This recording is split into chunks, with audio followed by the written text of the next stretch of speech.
आई हम मधुश्रावणी पंचमी से लऽ मधुश्रावणी के बीच जे रोज पाबनि होइए ताहिमे आई हम पाँचम दिनक कथा अहाँ सबके सुना रहल छी।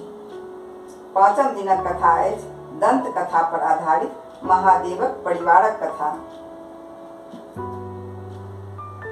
दक्ष यज्ञ में सती के प्राण त्यागलाक बाद दक्ष प्रजापति हिमालय रूप में अवतार देलनि। हुनका क्रमशः 5 कन्या भेलखिन, उमा, पार्वती, गंगा, गौरी आ संध्या। एहि 5 कन्याक विवाह बेरा बेरी महादेव सँ भेलनि।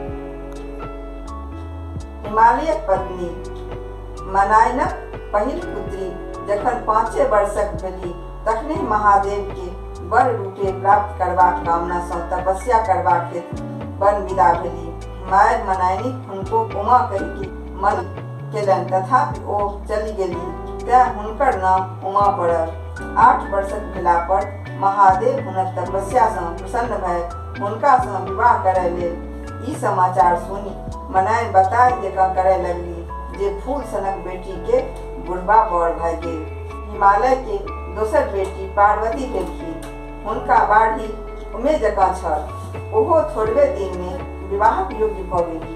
पार्वती एक दिन फूल तोड़य लेल सखी सभक संग कनक शिखर पर गेली। ओतय ओ एक गोट बूढ़ व्यक्ति के देखल, जकरा बड़का बड़का पाकल केश, बड़का बड़का दांत छल। ओ बसहा पर चढ़ल डमरू बजबैत छल। पार्वती चिन्ह गेलखिन जे ओ आन केओ नहि, साक्षात महादेव छथि। पार्वती सखी सभक मनो केला पर ओकरा सबके घर विदा कय अपने महादेवक संग बसहा पर चल गेली।